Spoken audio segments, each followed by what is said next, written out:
दारुल अमान तो ਉਹਨੂੰ अदालत पेश किया गया। कचहरी आके उस बीबे ने रौला पाता कि मेरे नाल ज्यादती हो रही है। दारुल अमान दे विच जिहड़ी जाए पनाह है उत्थे मेरे नाल ज्यादती जिनसी इस्तेहसाल हो रहा। पंजाबी जिन्हों असीं जना कहने कि वो मेरे नाल सारा कुछ उत्थे हो रहा, मैं उत्थे वापस नहीं जाना चाहती। ये वीडियो ताज़ा तरीन है एबटाबाद दे एक दारुल अमान चों आने वाली कुड़ी दी।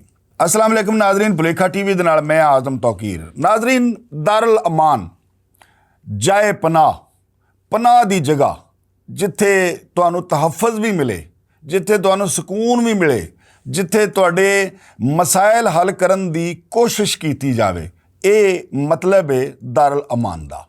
साडे मुल्क दे विच मुख्तलिफ जगह उत्ते दारुल अमान ने जिन्हां दा यही मकसद है घरों नसन वालियां खवातीन या किसी वजह तो घर छड्ड देण वालियां खवातीन जिहड़ियां तहफ़्फ़ुज़ लई आउंदियां ने दारुल अमान दे विच ताकि उन्हां नूं उत्थे रिहाइश दित्ती जावे, उन्हां नूं खाना दिता जावे, उन्हां दी कानूनी मदद कीती जावे।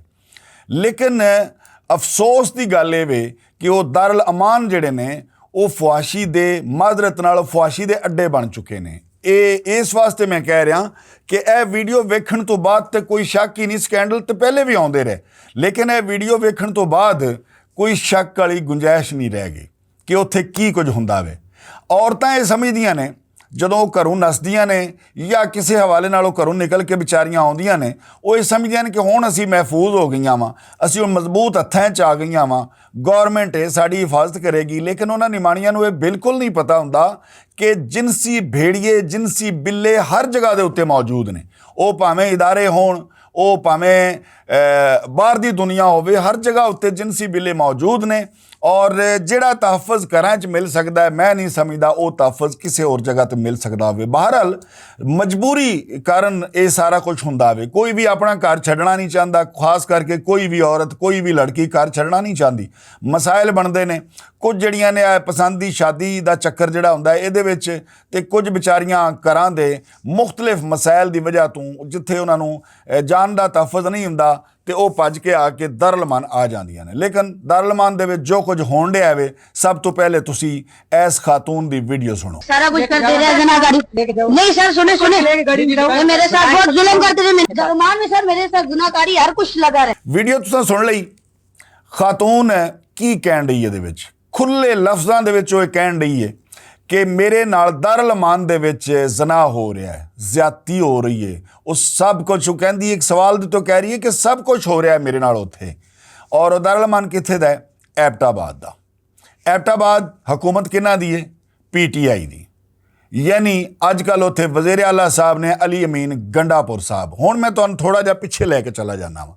असीं 2019 च आ जाने आ जदों पंजाब विच भी PTI दी हुकूमत सी और उस्मान बुज़दार साहब इंतहाई शरीफ आदमी दसे जाते हैं। वो इत्थे वज़ीर आला हुंदे सन, बल्कि लगे हुए सन या लाए हुए सन वज़ीर आला साहब। और उन्हां दे दौर दे विच काशाना स्कैंडल एक सामने आया। काशाना दे विच जो होया, पहले सब तो जी इंचार्ज है ਉਹਦੇ ਤੇ इल्ज़ाम लग्या कि वो कुड़ियां सप्लाई करती है शराफिया नूं, ब्यूरोक्रेट्स नूं, मुख्तलिफ वज़ीरां मुशीरां नूं। उस तो बाद उहनूं कढ दिता गया। फिर वो बीबी जिहड़ी है जगह जगह ते चीकण लग पई कि काशाना दे विच बहुत सारियां बच्चियां नाल ज़्यादती हो चुकी है। खैर उन्हें कई नाम ही एक्सपोज किए कि फलाना बंदा और सारे अशराफिया और तगड़ा तबका जिहड़ा है ना वो है सी। तो लेकिन उन्होंने दे खिलाफ अज तक कोई कार्रवाई नहीं, बल्कि वो आवाज़ तो कान ही कोई नहीं धरता। वो भी कई प्लेटफार्म के उत्ते आ चुकी है, कभी कुरान पाक चुक के आ जाती है कि है मेरे सिर ते मैं झूठ नहीं बोल रही। लेकिन हुण तक ना कोई मुकदमा, ना इंक्वायरी, ना रिपोर्ट, कुछ भी नहीं। ताज़ा वाक़या जिहड़ा ये एबटाबाद दारुल अमान दा वे। अच्छा, एक तो ये साडा मसला है कि असीं ना इदारे तो बना दिंदे आ, सानू ये शौक तो है भी कि असीं इदारे बनाइए, इदारे होने भी चाहिए ने। जाहिर है मुल्क का सिस्टम चलाने वास्ते इदारियां ने ही चलाना है, लेकिन चैक एंड बैलेंस कोई नहीं। अच्छा, इदारियां दे विचों अगू असीं कई इदारे जिहड़े ने वो कड्ढे होए ने। मिसाल के तौर पर परवेज़ लाई साहब वज़ीर आला सन, उन्हां ट्रैफिक वार्डन मुतारफ कराए ਜਿਹਦੇ ਵਿੱਚ ਪੜ੍ਹੇ ਲਿਖੇ ਨੌਜਵਾਨ ਜਿਹੜੇ ਨੇ ਉਹਦੇ ਵਿੱਚ ਉਹਨਾਂ ਦੀ ਇਹ ਸੋਚ ਸੀ ਨੰਬਰ 1 ਤੇ ਵੇ ਕਿ ਬੇਰੁਜ਼ਗਾਰ ਜਿਹੜੇ ਗ੍ਰੈਜੂਏਟ ਲੱਗੇ ਫਿਰਦੇ ਨੇ, ਇੱਕ ਤੇ ਇਹਨਾਂ ਨੂੰ ਰੋਜ਼ਗਾਰ ਮਿਲ ਜਾਏਗਾ, ਇਹਨਾਂ ਦੀਆਂ ਫੈਮਲੀਆਂ ਜਿਹੜੀਆਂ ਹੈਗੀਆਂ ਨੇ ਉਹ ਵੀ ਕੋਈ ਰੋਟੀ ਖਾ ਸਕਣਗੀਆਂ।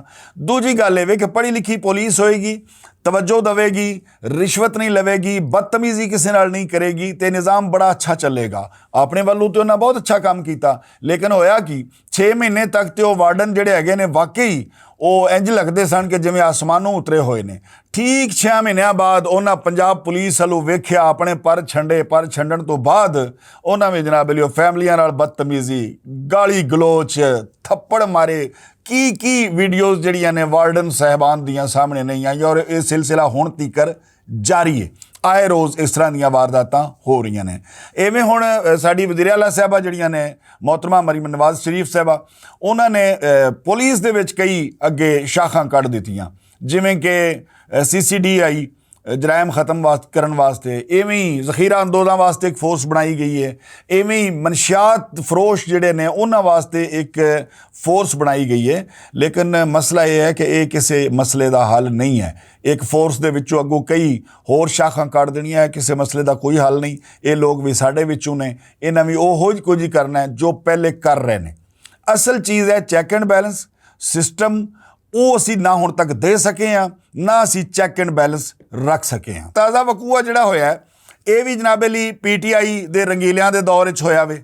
ਉਹ ਪਹਿਲਾ ਵਕੂਆ ਵੀ ਜਿਹੜਾ ਮੈਂ ਦੱਸਿਆ ਹੈਗਾ ਕਾਸ਼ਾਨਾ ਦਾ ਸਕੈਂਡਲ ਜਿਹੜਾ ਹੈ ਉਹ ਵੀ ਇਹਨਾਂ ਰੰਗੀਲਿਆਂ ਦੇ ਦੌਰ ਵਿੱਚ ਹੋਇਆ। ਔਰ ਮੈਨੂੰ ਤਾਂ ਬਾਜ਼ਕਾਤ ਇਹ ਲੱਗਦਾ ਹੈ ਕਿ ਇਹਦੇ ਵਿੱਚ ਨਾ ਚੌਂਕੇ ਕੁਝ ਸੰਜੀਦਾ ਸਿਆਸਤਦਾਨ ਵੀ ਆ ਰਹੇ, ਲੇਕਿਨ ਬਾਕੀ ਸਾਰੇ ਚੌਂਕੇ ਲੌਂਡੇ ਲਪਾੜੇ ਨੇ ਔਰ ਉਹ ਲੌਂਡੇ ਲਪਾੜੇ ਤਕਰੀਬਨ ਸਾਰੇ ਰੰਗੀਲੇ ਲੱਗੇ ਫਿਰਦੇ ਨੇ। ਇਸ ਵਾਸਤੇ ਉਹ ਭਾਈ ਤੁਹਾਡੀ ਹਕੂਮਤ ਵਿੱਚ ਇੰਜ ਦੇ ਸਕੈਂਡਲ ਕਿਉਂ ਆਉਣੇ ਸ਼ੁਰੂ ਹੋ ਗਏ ਨੇ? ਪਹਿਲੇ ਕਾਸ਼ਾਨਾ, ਹੁਣ ਐਬਟਾਬਾਦ। ਔਰ ਮਜ਼ੇ ਦੀ ਗੱਲ ਇਹ ਕਿ ਵੀਡੀਓ ਆਉਣ ਤੋਂ ਬਾਅਦ ਵੀ ਹੁਣ ਤੱਕ ਨਾ ਇਸ ਮਾਮਲੇ ਦੀ ਇਨਕੁਆਇਰੀ, ਨਾ ਕਿਸੇ ਕੋਲੋਂ ਪੁੱਛ ਪ੍ਰਤੀਤ, ਨਾ ਇਹਦੀ ਕੋਈ ਤਹਿਕੀਕ ਤੇ ਨਾ ਕੋਈ ਮੁਕੱਦਮਾ, ਨਾ ਹੀ ਹੋਣਾ ਹੈ।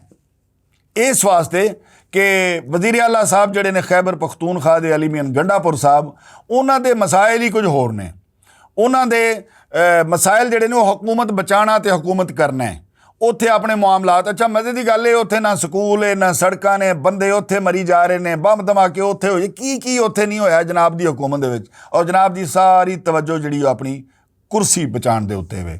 ਸੋ ਮੈਂ ਵਜ਼ੀਰ ਆਜ਼ਮ ਪਾਕਿਸਤਾਨ ਨੂੰ ਇਹ ਅਪੀਲ ਕਰਨਾ ਵਾ ਕਿ ਕਮ ਅਜ਼ ਕਮ ਇਹ ਕੁੜੀ ਜਿਹੜੀ ਜਿਹਨੇ ਇੰਨਾ ਰੌਲਾ ਪਾਇਆ ਹੈ ਅਦਾਲਤ ਦੇ ਵਿੱਚ ਆ ਕੇ ਕਿ ਮੇਰੇ ਨਾਲ ਦਾਰੁਲ ਅਮਾਨ ਦੇ ਵਿੱਚ ਜ਼ਿਆਦਤੀ ਹੋਣ ਰਹੀ ਹੈ, ਇਹਨੂੰ ਇਨਸਾਫ ਜ਼ਰੂਰ ਮਿਲਣਾ ਚਾਹੀਦਾ ਹੈ।